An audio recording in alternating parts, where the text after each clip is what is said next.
बसपा नेता विश्वनाथ पाल ने आखिर क्यों लगाई पुलिस प्रशासन को फटकार। अखिलेश यादव ने साधु और रावण भेष वाले उदाहरण पर आखिर किस पर साधा निशाना। प्रोफेसर विवेक कुमार के जरिए आरक्षण पर आखिर क्या किया गया है बड़ा खुलासा। और इतना ही नहीं तो बुंदेलखंड में भंते सुमित्रतन ने हजारों लोगों को दिलाई है बौद्ध धम्म की दीक्षा।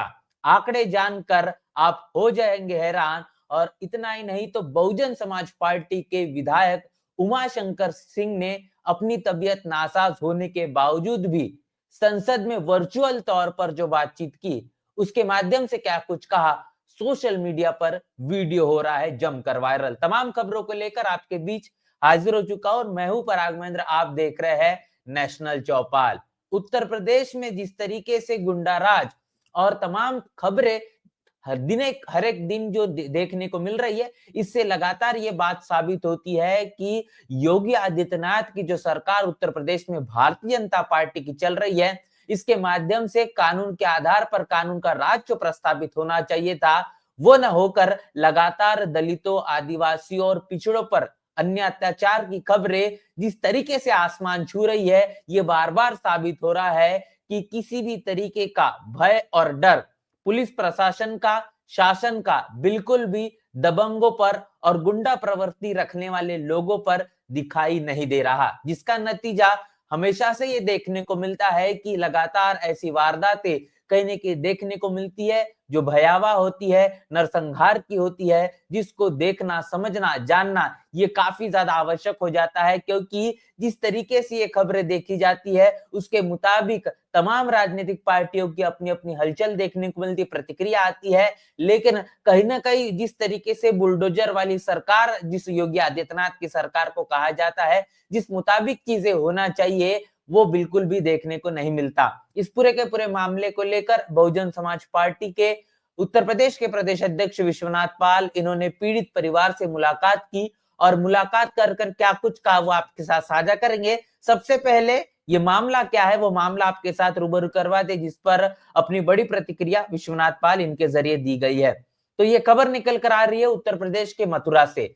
यूपी में पूरी तरह जंगल राज कायम है, कानून व्यवस्था बेहाल है। आज दिनांक 25/2/2022 को आदरणीय बहन कुमारी मायावती जी के दिशा निर्देश अनुसार जनपद मथुरा पहुंचकर पीड़ित परिवार से मुलाकात की। हमारे पाल समाज के भाई वासुदेव बघेल की विगत 9/2/2025 को दबंगों द्वारा नरसंहार हत्या कर दी गई और जिसमें 7 व्यक्तियों के ऊपर नामजद मुकदमा पंजीकृत हुआ है और एक ही व्यक्ति की गिरफ्तारी अभी तक हुई है। उच्च प्रशासनिक अधिकारियों से बात कर बाकी अपराधियों को जल्द से जल्द गिरफ्तार कर कठोर सजा देने की मांग की है तथा पीड़ित परिवार के सदस्यों से मिलकर शोक संवेदनाएं व्यक्त की है, जो हर संभव मदद का आश्वासन दिया गया है। और इतना ही नहीं तो भरोसा दिलाया गया है कि बहुजन समाज पार्टी परिवार के साथ पूरी मजबूती के साथ खड़ी है। तो ये बात विश्वनाथ पाल के जरिए अपने ट्वीट के माध्यम से साझा की गई है। लेकिन इसके साथ साथ विश्वनाथ पाल जब पीड़ित परिवार से मुलाकात करते हैं, पुलिस प्रशासन से जब सवाल जवाब करते हैं, वो भी वीडियो इस वक्त सबसे ज्यादा सोशल मीडिया पर वायरल है। क्या कुछ कहा गया है विश्वनाथ पाल के जरिए, आइए सुनते हैं। जी जी, तरीका ठीक नहीं है आपका। नहीं तो इसमें ये नहीं, आप ऐसी घटना में आए हो फिर हंसते हुए आ रहे हो। एक तो आप अभी तक ये 75-76 साल आजादी को हो गया, आज भी क्या गरीब आदमी अपनी बहन बेटियों की शादी नहीं कर पाएगा क्या? और इसमें जो इन्होंने नामजद किया, कितने लोग नामजद किया आपने? 15। कितने गिरफ्तार हुए? 10 हो गए। 10 हो गए। अभी तक तो आपका जो मैसेज था वो 6 लोगों का था। नहीं तो आज 4 हो गए ना। आज 4 हुए। 4 हो गए। अच्छा, ये घटना आपकी 21 तारीख को है, आज 25 तारीख हो गई है, अभी 10 पूरे किए हो आप। ये 10 पूरे। 5 लोग अभी गिरफ्तार नहीं हुए। उनके लिए दबिश चल गई, कुछ के फैमिली मेंबर नहीं, इनको गिरफ्तारी करिए और इनकी आप सुरक्षा देखिए। भाई ये बताओ, आज भी देश की आजादी के बाद अभी हमने देखा है कि राजस्थान में भी एक व्यक्ति को घोड़े पर चढ़ने के नाते पुलिस फोर्स लगानी पड़ी। अब आज भी ये उत्तर प्रदेश की दशा है कि जहां हमारे गरीब आदमी 2-2 बेटियों के एक साथ शादी कर रहे हैं, आज इस तरह दबंगों के द्वारा जब इनको ब्यूटी पार्लर से लेकर के आ रहे हैं और इस तरह इनको घसीट करके पीटा गया, मारा गया, इनको घसीट के ले जा रहे थे, इससे ज्यादा तो और दुर्दांत अपराधी हो ही नहीं सकता कोई। तो इस पे आप लोग उनको गिरफ्तारी करिए और कड़ी से कड़ी कार्रवाई करिए। और मैं उत्तर प्रदेश सरकार जो है, जो बाबा जी की सरकार चल रही है, जो ये कहते हैं कि अपराधी सब बिल्कुल शांत हो गए हैं, मैं उनसे भी मांग करता हूं कि 75-76 सालों में अगर गरीब आदमी अपनी बेटियों की शादी नहीं कर पा रहा है तो ये जंगल राज इससे ज्यादा बड़ा तो पूरा मामला यहाँ पर रूबरू करने की कोशिश विश्वनाथ पाल इनके जरिए की गई है। इसके साथ साथ पुलिस प्रशासन को भी फटकार लगाई गई है कि तमाम 15 लोगों को नामजद उनका मुकदमा इन पर दर्ज किया गया है, लेकिन 10 लोगों को ही गिरफ्तारी है। मामला इस प्रकार किया है कि जब बघेल परिवार से जब पाल समाज के जो लड़कियां है, जो बच्चियां है, उन्हें ब्यूटी पार्लर से जब घर की ओर ले जाया जाता है तो उनके साथ में रहने वाले जो व्यक्ति है, जो वासुदेव बघेल है, इनके ऊपर तमाम तरीके से जो गुंडा प्रवृत्ति वाले लोग हैं, उन दबंगों के जरिए इनकी हत्या करने का मामला सामने आया है, जिसमें तकरीबन 15 लोग शामिल है। 15 में से 10 लोगों की गिरफ्तारी की गई है। विश्वनाथ पाल ये आगे कह रहे हैं कि 75 साल आजादी के हो चुके हैं, संविधान की गौरव गाथा संसद में गाई जा रही है, लेकिन इस देश के अंदर जातिवाद, मनुवाद अपनी चरम सीमा पर है और इस तरीके के जो वारदातें हैं वो लगातार दिन प्रतिदिन बढ़ते हुए नजर आ रहा है। इस पर किसी भी तरीके से अंकुश नहीं लग रहा है। भारतीय जनता पार्टी की सरकार उत्तर प्रदेश में पूरी तरीके से विफल है। ये तमाम बातें विश्वनाथ पाल इनके जरिए की गई। इसके साथ साथ उत्तर प्रदेश के मुख्यमंत्री रहे समाजवादी पार्टी के मुखिया अखिलेश यादव ने भी अपना एक बड़ा बयान साझा किया है। क्या कुछ कहा गया है, आइए सुनते हैं।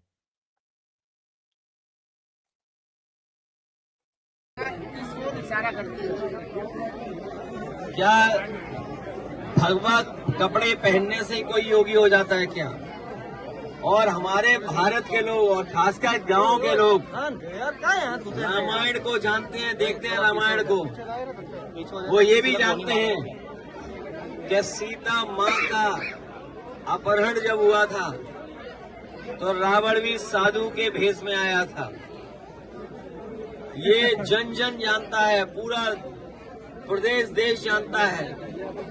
जितने लोग सनातनी लोग हैं वो जानते हैं, हिंदू समाज के लोग जानते हैं जो है कि जब रावण को सीता माँ का हरण करना था तो रावण साधु के भेष में आया था। इसलिए हमें और आपको सबको बहुत सावधान रहना पड़ेगा ऐसे लोगों से जिनका व्यवहार, भाषा। तो यहाँ आपने बयान सुना है अखिलेश यादव का। अखिलेश यादव ने जिस तरीके से ये बयान दिया है, इससे ये साबित होता है कि उत्तर प्रदेश के मुख्यमंत्री योगी आदित्यनाथ पर इन्होंने तीखा निशाना बोला है। और जिस बात को लेकर अखिलेश यादव अपना बयान साझा कर रहे हैं, उनका ये कहना है कि उत्तर प्रदेश की जनता को लगातार ठगने का और साधु के बेस में जिस तरीके से राजनीति करने का काम, सरकार चलाने का काम योगी आदित्यनाथ कर रहे हैं, ये बात कहीं न कहीं उत्तर प्रदेश की खासतौर पर जनता के लिए है कि जब रावण को सीता के जरिए हरा गया था, सीता माँ को हरने का काम किया गया था, उस दौरान साधु के भेष में रावण आया था। और इतना ही नहीं तो अब उसी के तौर पर उसी का उदाहरण देते हुए कह रहे हैं कि साधु का भेष ले लेने से कोई साधु नहीं होता, उसके मुताबिक काम भी होना आवश्यक होता है। लेकिन योगी आदित्यनाथ के जरिए जिस तरीके से उत्तर प्रदेश की सरकार चलाई जा रही है, इससे सावधान होने की और इसके साथ साथ आने वाले भविष्य में अपने वोटों के आधार पर या फिर ये कहेंगे कि अपने आने वाले भविष्य को लेकर सजग होना पड़ेगा, तब जाकर ही इस भारतीय जनता पार्टी के साम दाम दंडभेद के आधार पर चलने वाली राजनीति से हम सबक ले सकते हैं और अपने भविष्य को भी बचा सकते हैं। तो अखिलेश यादव का ये बड़ा बयान है आज का, जो सोशल मीडिया पर आज सबसे ज्यादा ये वायरल देखा गया है, जो कि सीता हरने को लेकर है। रावण के भेष में जिस तरीके से साधु बन करवाए थे, लेकिन अब वास्तविकता में रावण के भेष में कहने के साधु जो उत्तर प्रदेश में है, वो कहने की योगी आदित्यनाथ है। यही बयान साझा करने का काम अखिलेश यादव ने किया है। अगली खबर सुनिए। अगली खबर जिस तरीके से सोशल मीडिया पर लगातार लोगों के जरिए ये शेयर की जा रही है, जो कि विवेक कुमार, जो प्रोफेसर विवेक कुमार जेएनयू में है, उनके माध्यम से खासतौर पर आरक्षण को लेकर जो बयान दिया गया है। प्रोफेसर विवेक कुमार कहते हैं कि बिहार दैनिक जागरण संवादी में मैंने कहा है कि दलितों, पिछड़ों एवं आदिवासियों की हजारों वर्षों की सांस्कृतिक पूंजी की क्षतिपूर्ति 1 या 2 पीढ़ी के आरक्षण से नहीं होगी। जब तक यह क्षतिपूर्ति नहीं होती तब तक आरक्षण जारी रहना चाहिए। आरक्षण गरीबी उन्मूलन कार्यक्रम नहीं है। आरक्षण को लेकर जिस तरीके से खासतौर पर उन तमाम सवालों पर अंकुश लगातार ये प्रचार होता है कि इस देश के अंदर भारतीय संविधान के माध्यम से सिर्फ और सिर्फ 10 वर्षों के लिए ही आरक्षण दिया गया था।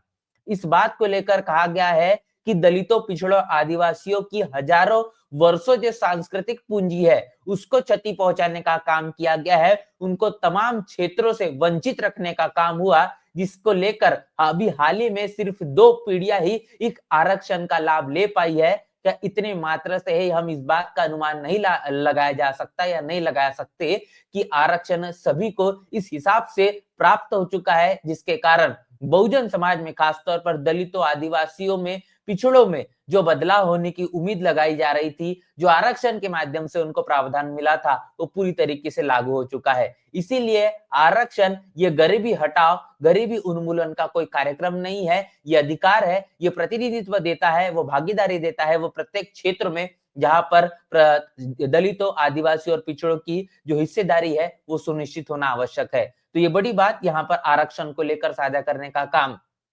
प्रोफेसर विवेक कुमार उनके जरिए किया गया है। इसके साथ साथ बहुजन समाज पार्टी के विधायक उमाशंकर सिंह, इनकी लंबे समय से जो तबीयत नासाज थी और इसके बाद आज वर्चुअल तौर पर इन्होंने विधानसभा में अपनी तमाम बातें रखी है और इसका शुक्रिया अदा भी उन्होंने जो है वो किया है। क्या कुछ कहा गया है वो भी आपके साथ साझा करेंगे। सबसे पहले ये बयान देखिए कि जिस तरीके से उमाशंकर सिंह इनके जरिए आज विधानसभा में अपनी बात रखते हुए उन्होंने कहा है कि आज विधानसभा सत्र की कार्यवाही में लाइव रूप से जुड़कर प्रतिभाग किया है और यह अवसर देने के लिए माननीय विधानसभा अध्यक्ष जी से उन्होंने हार्दिक धन्यवाद एवं आभार किया है। और जिस तरीके से उनका ध्यान रखा गया है, जो कुछ उनके लिए तमाम विधानसभा के सदस्यों ने जो बातें कही है, जो उन्होंने उनकी दीर्घ आयु की और जल्दी स्वस्थ होने की कामना की है, इसको लेकर भी उन्होंने तमाम जो सदस्यगण है उससे उनसे शुक्रिया अदा करने का यहाँ पर काम किया है। तो जल्द ही वो विधानसभा के सत्र में जुड़ेंगे,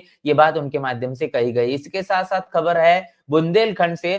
बुंदेलखंड में बड़े पैमाने पर भंते सुमित्रतन, इनके जरिए बौद्ध धर्म का स्वीकार किया गया है। तकरीबन जो आंकड़ा है वो आंकड़ा सुनकर आप चौंक जाएंगे। जैसे मैंने शुरुआती दौर पर कहा कि बुंदेलखंड के झांसी में तकरीबन 10,000 लोग जो है वो बौद्ध बने हैं, जिन्होंने हिंदू धर्म को छोड़कर बौद्ध धर्म की शरण ले ली है। आपने हाल ही में देखा है जो मुद्दा पूरे देश और दुनिया में इस वक्त छाया हुआ है सोशल मीडिया पर लगातार, जिस पर प्रतिक्रियाएं है कि एक तौर पर महाबोधि महाविहार मुक्ति आंदोलन को लेकर देश और दुनिया में किस तरीके से आवाज बुलंद की जा रही है, जहां पर लगातार मनुवादी, ब्राह्मणवादी लोगों का कब्जा जो कि महाबोधि महाविहार में किया जा रहा है, वो तमाम कब्जा हटाकर वो विरासत बौद्धों के हाथों में होना चाहिए। इसको लेकर तकरीबन 10 से 12 दिनों से अधिक मामला हो चुका है, लंबा अनशन जारी है। तमाम बौद्ध भिक्षुओं की हालत काफी ज्यादा नाजुक है और जिस तरीके से ये तमाम जो विरासतें है, जो प्रतिक्रांति है, वो प्रतिक्रांति का दौर बढ़ता हुआ नजर आया। ऐसे बीच में क्रांति का दौर भी कहने के शुरू है। जो बुंदेलखंड के झांसी में तमाम तस्वीरें आप देख पा रहे हैं कि तकरीबन 10,000 लोगों ने बौद्ध धर्म की दीक्षा ली है, जिसके कारण एक परिवर्तन का आगाज या फिर करेंगे, एक बदलाव की और तमाम लोग अब अपने नए जीवन में बढ़ने के लिए नई शुरुआत कर चुके हैं। तो ये तमाम आज की वो खबरें जो आपसे छुपाई जाती है, जो आपसे रूबरू साझा नहीं की जाती, वो तमाम खबरें आज हमने आपके साथ साझा की है। इनको लेकर आपकी क्या राय है, आपकी क्या प्रतिक्रिया है, हमें लिखकर जरूर बताएं। बने नेशनल चौपाल के साथ मिलते नए वीडियो में, तब तक के लिए जय भीम, जय भारत।